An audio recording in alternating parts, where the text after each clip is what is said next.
This is TLV1.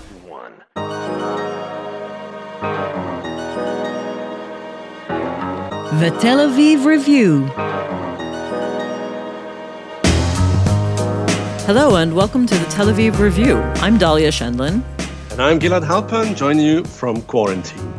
Every week we bring you conversations with authors about their books and research and other things that we find fascinating. If you like us, please consider becoming a Patreon supporter by going to our homepage, tlv1.fm/Tel Aviv Review. Scroll to the bottom and click the big red button that says Patreon. Click and support us because we're counting on you. This episode is brought to you by the Israel Democracy Institute, an independent center of research and action dedicated to strengthening the foundations of Israeli democracy. Our guest today is Professor Daniel Statman, the head of the philosophy department at the University of Haifa, a senior fellow at the Israel Democracy Institute, where he is also the director of the Human Rights and Judaism program. In addition, he is the co-founder of the Min HaBe'erot program for Jewish and Arab educators at the Shalom Hartman Institute.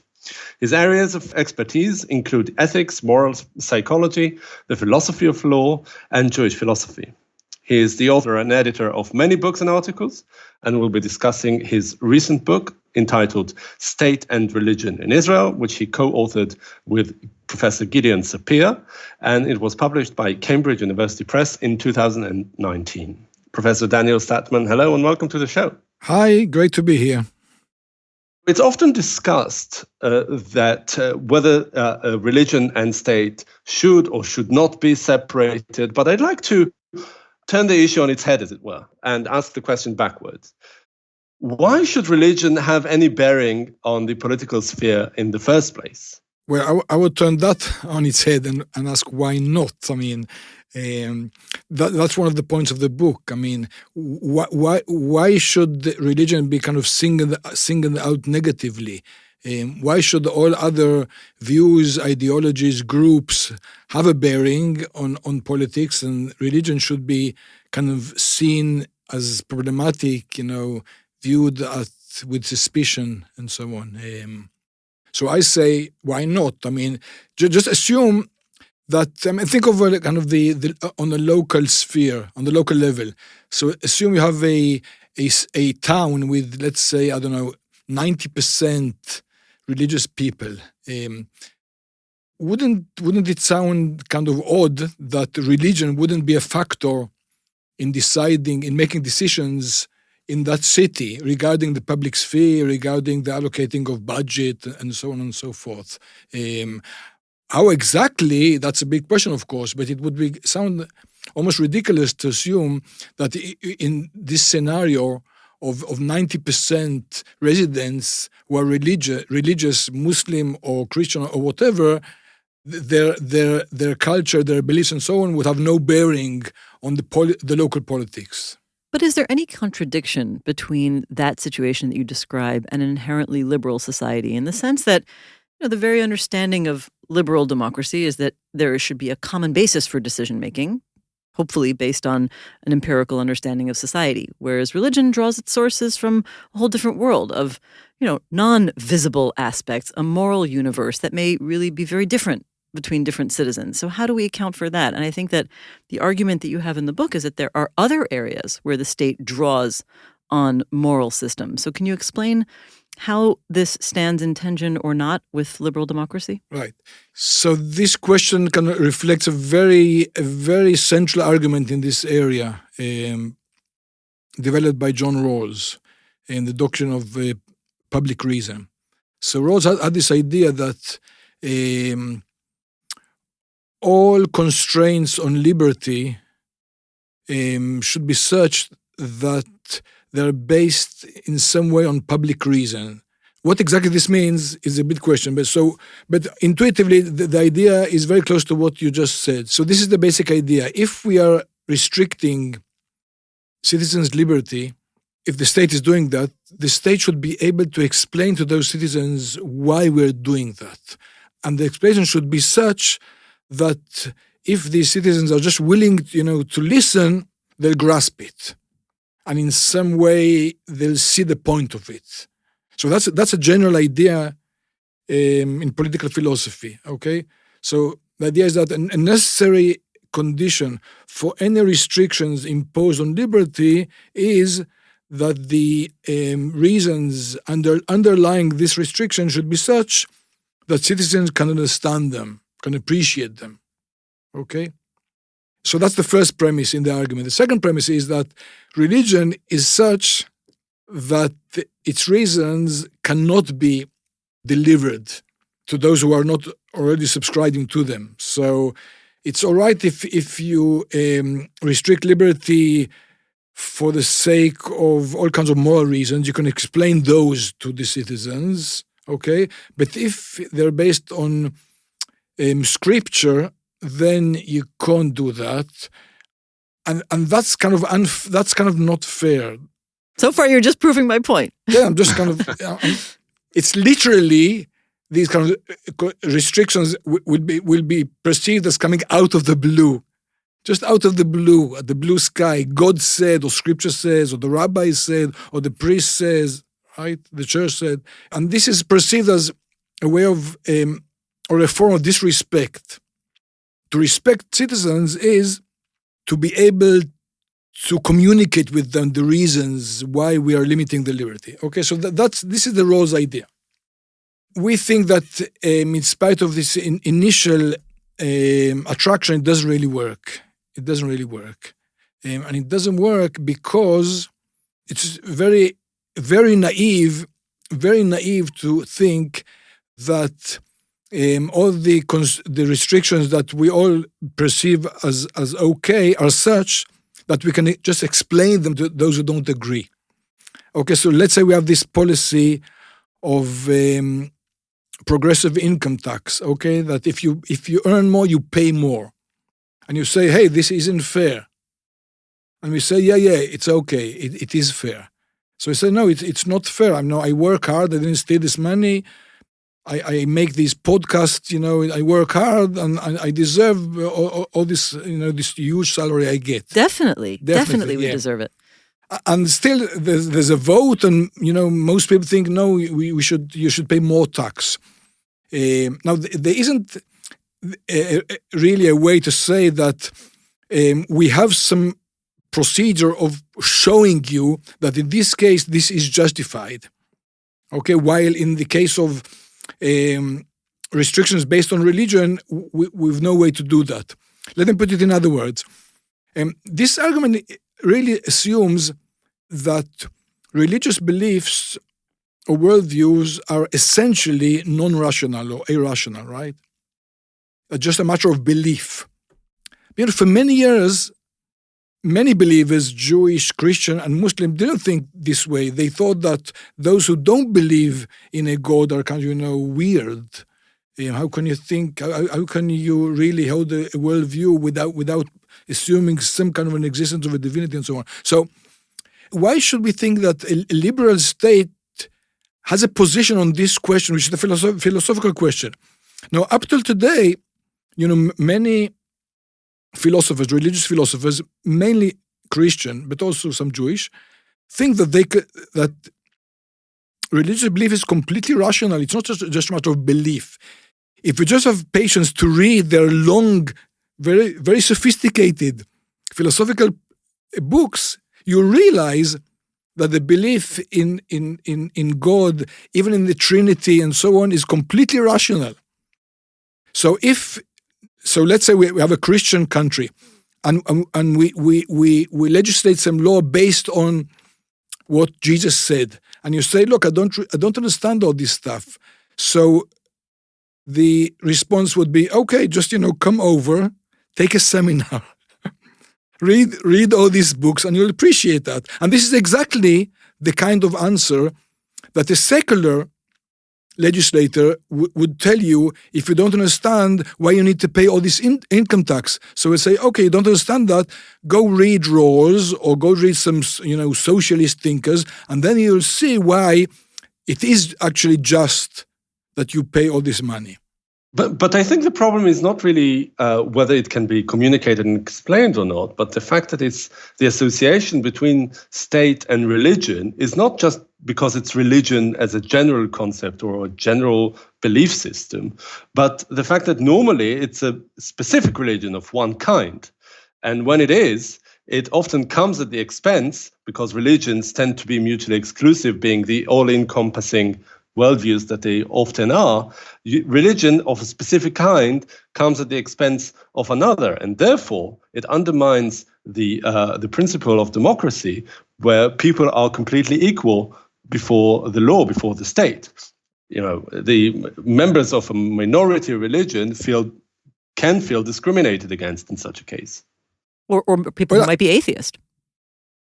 Yeah, the people that talked about just now were atheists, of course, right? Again, the analogy would be, let's say, capitalist or socialist in a country that legislates against their view, okay? So that would be the analogy. So, I mean, think of a society where atheists were, maybe still places that are a minority, okay? So they don't understand, this idea of God. Okay, so we say, sit down and learn the stuff, and you understand it. Okay, it just be like the other way around. Think of a believer who just doesn't understand this idea of a world without God. It sounds crazy to him or her. So we'd say, okay, sit down, take a course on your Darwin. Learn a bit of evolution, and then you understand that. So, but back to the question Gilad raised. Yeah, of course, it would be unfair and unreasonable to impose, let's say, Christian values or rituals on Muslims, of course.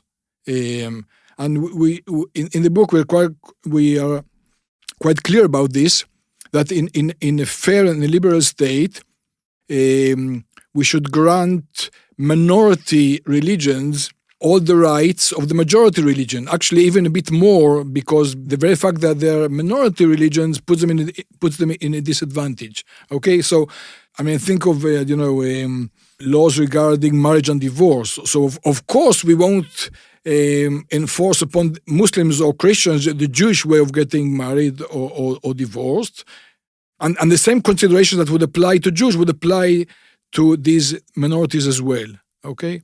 So the question would be, would it at all, I mean, this would be the public reason, kind of philosophically interesting question. Would it at all be okay for a liberal state to legislate on the basis of considerations which depend in some way on the belief in God or in Scripture? Now, these laws need not be ritual ones. Okay, so you can think of the American context.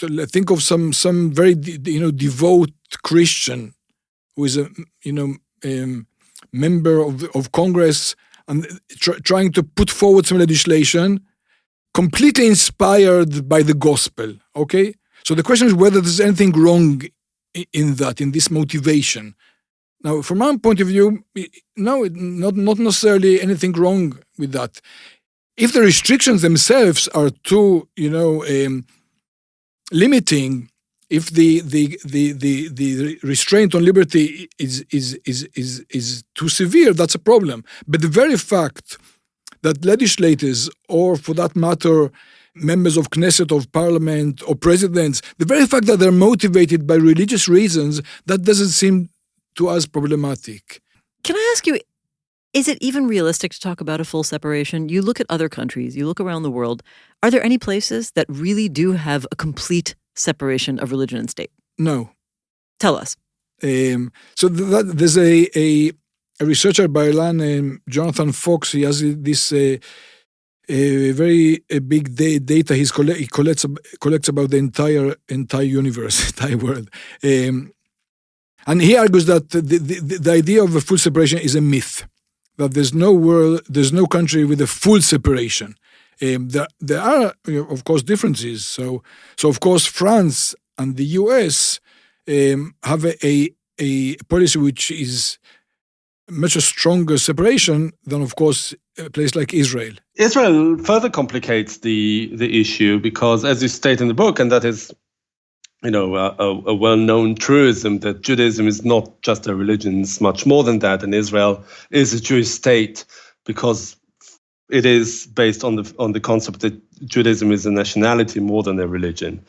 But going back to what you said in the beginning of this conversation, given that there's some sort of community that is 90% religious, in Israel it's not something that is theoretical. It's something that actually exists, and the fact that in Israel it's not just a religion, it's not just a nationality, but it's also a sector. There are religious people with their own institutions, with their own community leaders, even with their own political representatives, and their own who have in Israel a lot of political power, and therefore promote a certain religious agenda. I mean, talking about the mere concept of separating religion and state in Israel, even if it's never complete, is it even realistic to even discuss it as a possibility in Israel? Yeah, it's realistic. I mean, of course it's realistic. As we say, in principle, you could imagine in principle that just as like in the US, the country will stop funding religious schools, will stop funding yeshivot, will stop paying the salaries of qadis, of priests. It could happen. The chances are not very high. That's true. The thing is that I think what comes out from this discussion and from the book is that it's not very helpful to conceptualize the issues around this question. Among other things, because there isn't any country in the world with a full separation. So instead of asking whether we should or we should not separate, we should ask what forms of separation are reasonable. What is the exact role of religion in a decent state, and so on. Okay, these are the more interesting questions. Okay, so the fact that I argue that in principle it's okay that the state should be motivated or sometime promote religious issues leaves almost everything open. So, for instance, we argue, as you saw, that in Israel the sort of intervention in family life or family law is wrong. And we should talk about Shabbat and other issues. So it's not a matter of either or. Either we separate, or if we don't separate, then everything is okay. Yeah, I am curious about. I mean, to me, it seems the argument does emerge from the book that there is no point in separation, but there are ways to kind of compartmentalize how the state interacts with religion and say, well, in this case, in this particular area of policy, the state should be more restrained in Israel. And in other cases, maybe it's okay that the state is more involved. Can you try to break down or map out, because you have a long list of policy areas, where are the areas where you think the state should be more restrained in Israel, and areas where you say, well, we maybe just need a little adjustment, but it's okay? So, for instance, in contrast to the US, I think it's completely okay that the state funds religious schools, religious education, that it funds religious institutions, Jewish and non-Jewish. I see no problem in that. I see no problem, and this has to do with the point that Gilad mentions with the national and religious aspects that come together. I see no problem in the fact that the state uses or imports some religious symbols like the menorah and so on. It's okay with me that on Hanukkah the Knesset would have they light Hanukkah candles together or something like that. That's okay with me. It's okay with me to have rabbis and maybe other religious leaders in all kinds of national events. So all that is okay. When it comes to all kinds of restrictions on the liberty of citizens, that's a different story. So again, for instance, when you think of marriage and divorce, we think that the current arrangement is unreasonable, is unjust. And you mean from a liberal democratic perspective? Right, yeah. Actually, we'd also think that there's no gain from a religious point of view either.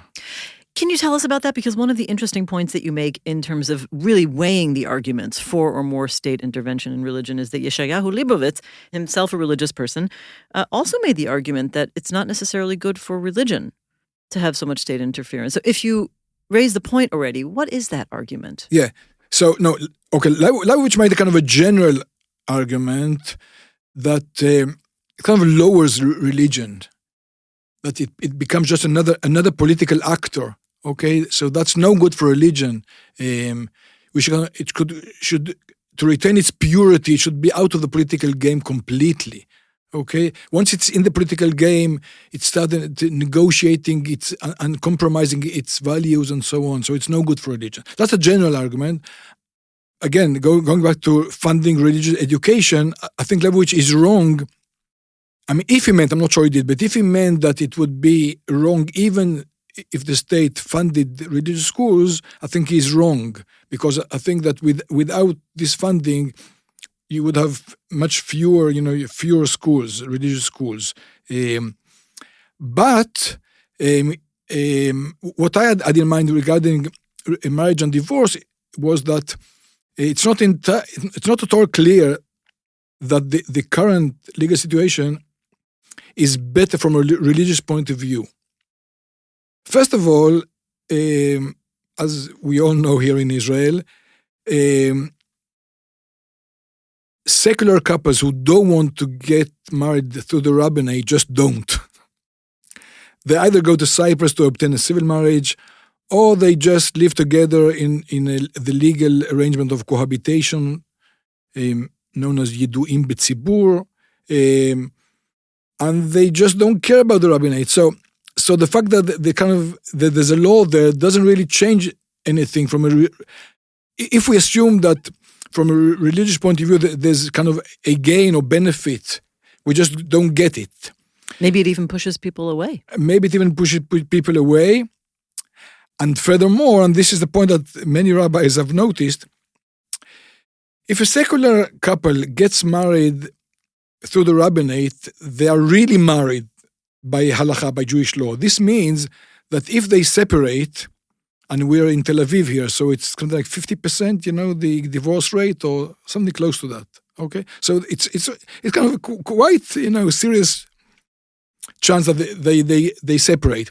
If they separate, then it takes time till they actually get divorced. It's a procedure. It could take a year, 2 years. It can take time. It's not a wild assumption that in those 2-3 years, both the husband and the wife might have their new boy girlfriends. Now, from the point of view of halakha, this would be something like adultery, could, lead to other things, bad things. That's why, in the past, maybe even today, some rabbis, when they officiated ceremonies, weddings, of secular couples, they intentionally did something in the chuppah so that the marriage would be invalid halachically. So nobody would notice, except for people who understood. Nobody would realize that. But this would mean that if one day they separated and so on, from an halachic point of view, they are not really married. Seems to defeat the purpose. You mentioned the funding for religious schools several times, and I think that it needs to be unpacked, because in Israel, it's not just about the funding for religious schools. And I think that, the state funds plenty of cultural activities that are not that do not cater to everybody, from, quality cinema to, classical music and other things like that. So I don't think that, in principle, as you say, funding for religious purposes is wrong per se. But when it comes to religious schools, and this has been in the debate in Israel for some time, it's not just about the funding, it's also about the interference or the oversight of the state when it comes to the curriculum, etc. How do you see this relationship between the state and religious institutions, not just in terms of funding, but in terms of, an agenda, right? What the state decides that it should have as its core values. And when it comes to education, the core values are preparing the pupils for life in a modern economy, which is something that they don't get in religious schools often. Yeah, absolutely. So we talk about this in the chapter about education. So I think you're referring mainly to the Haredi, to the ultra-Orthodox schools, and here I totally agree that the state should be far much clearer and consistent in enforcing a curriculum and conditioning the funding of these schools on teaching, math and English and a bit of computers and so on, and schools who won't do that shouldn't be funded at all in our view. And it's not only about these basic skills. It's also about democracy and solidarity. And we saw that in the pandemic, the sense of many people in the Haredi community that it's not their problem, that they live in their own, in their own neighborhoods. They're kind of they don't feel solidarity with the entire Israeli society, and this is something that the educational system should work on. Now, regarding the religious non-Haredi schools, there's a different problem, unfortunately. I think of sometimes problematic, anti-democratic, sometimes racist views taught in some of these places, especially in the settlements, but not only there. And I think here too, the state should intervene, should enforce classes on democracy. Should call principals, ask them to report about what's going on in their schools, and shouldn't let this go under the radar in the guise of some multicultural argument. So I completely agree. So where does the multicultural argument end and where does it start? Because there are some things that you say that their autonomy should be respected and you should be allowed, because they are a majority in certain communities, they should be allowed to call their own shots. And then when it comes to other things, you say that the state should interfere. How does it work in terms of the actual state mechanism? Yeah. So I don't think there's any clear way of answering this question. It depends. It's a question worldwide, not only about Israel, right? You want to respect some minority culture. There are some aspects of that culture you don't really like. Some aspects of the culture you don't like, but you can tolerate. Some are intolerable. There's no clear way of handling this. I'll give an example of something I think we as liberals can't tolerate, and that is some policies regarding the different attitude to boys and girls or men and women. Okay, so even if we know that some synagogue won't let women, have an active role in the synagogue, wouldn't be a reason, in my view, to stop funding that synagogue. Or if you think of religious schools who hold separate between boys and girls, that wouldn't be a reason not to support them. So that would be a place where we liberals would kind of show our tolerance to practices we don't really support, we don't really agree with, but we tolerate them. But I think regarding the point you mentioned, the fundamental skills, loyalty to the state, democratic values, I think these should be enforced in all schools in Israel.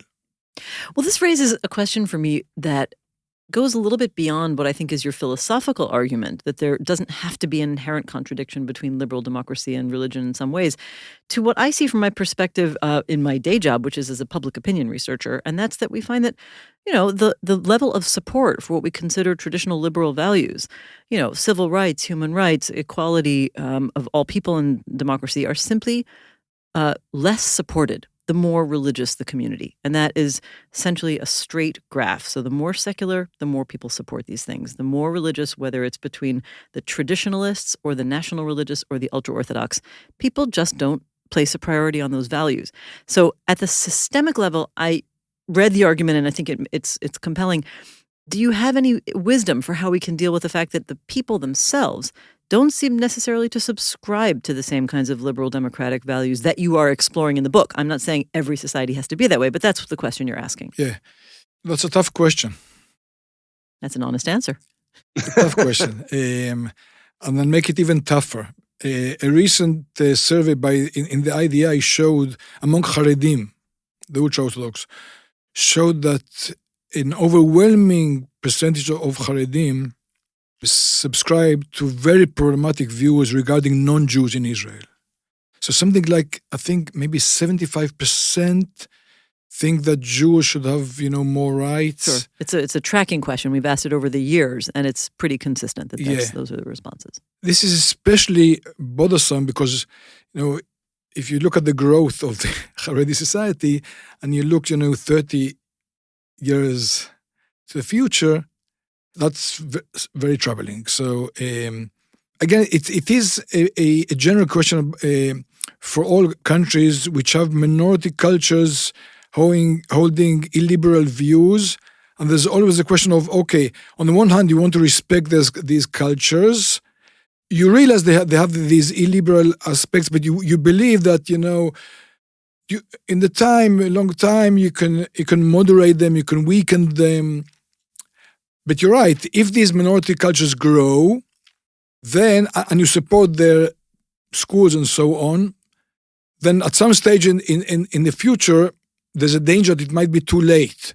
And I'm not sure what to say about that. Well, maybe it just gets back to the argument that you just made, which is that if the state continues to support religious education, that's one thing, but they might need to insist, and I was about to prompt you, but you said it yourself, to insist not only on marketable skills, but on skills that train people to understand the value of the common good.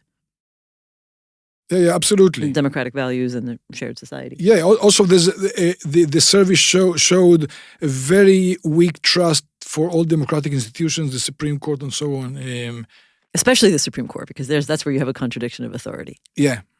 It seems to me, having read the book and also having listened to what you say now, that you think that institutionally at least, Israel has struck a pretty good balance between state and religion in public life, barring several areas that need addressing. Am I wrong, or do you think that there's somewhere that should be a more radical changes made?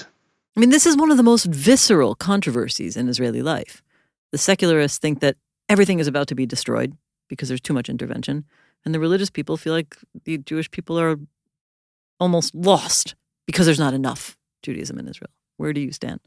Yeah, okay, this is interesting. The secular perception as if the religious, the Datim are kind of taking over and, we can't breathe here in the country. Everything is imposed upon us, by religion and so on. This is so far from reality.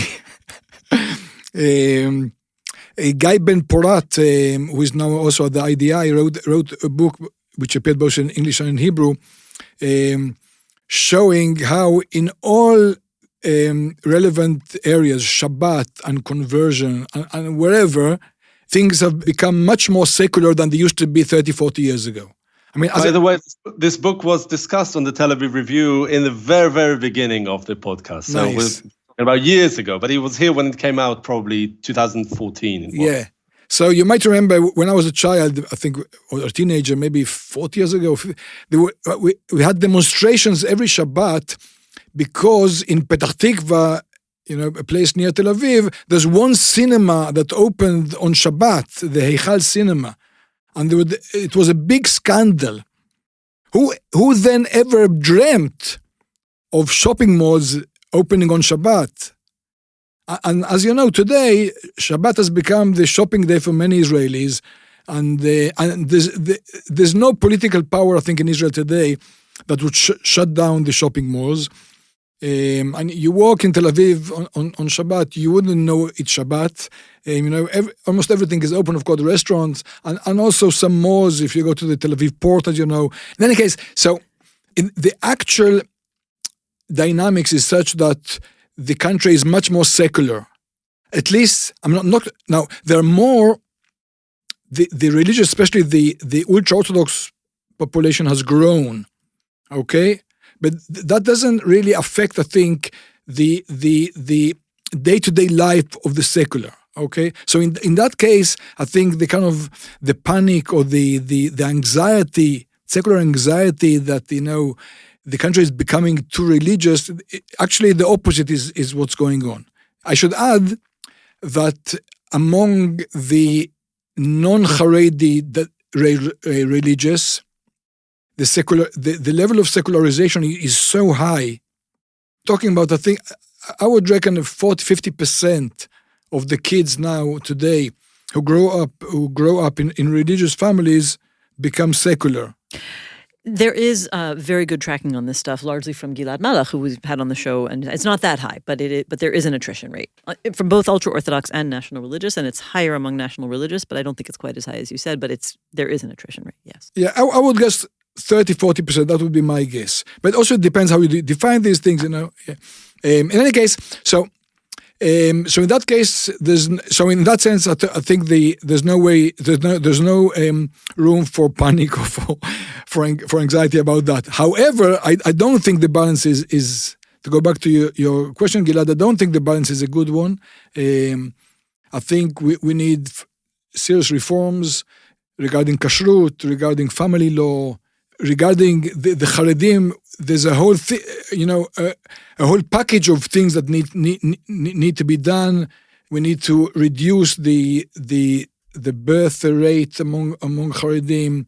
We need to find ways of kind of really changing their way of life, of getting them in a sense out of the yeshivot and in the work market and so on. So there's a lot to be done. I don't think we need the institution of the rabbinate, the Rabbanut Rashit, what do you call it? The rabbinate. The rabbinate. We don't need that institution. So there's a lot to be done. Okay, I think we'll have to leave it at that, unfortunately, because we could probably talk about this for a long time. Professor Daniel Statman, thank you for being on the show and talking about your recent book, co-authored with Gidon Sapir, called State and Religion in Israel. It's been a pleasure to have you. Thank you very much. And thanks also to Itai Shelem, our station manager, and Ariel Cohen, our producer, and to the Israel Democracy Institute for their generous support. Now a request. Many or most of you listen to us on the Apple Podcasts app, and we'd like to ask you to please consider writing us a review. You, too, can support us by going to our website, tlv1.fm/Tel Aviv Review, and subscribing on our Patreon campaign. Check out our archive. We have well over 600 interviews, maybe even close to 700. Like us on Facebook. Follow me and Gilad on Twitter and the Tel Aviv Review podcast. Join us again next week for another edition of the Tel Aviv Review. And until then, goodbye.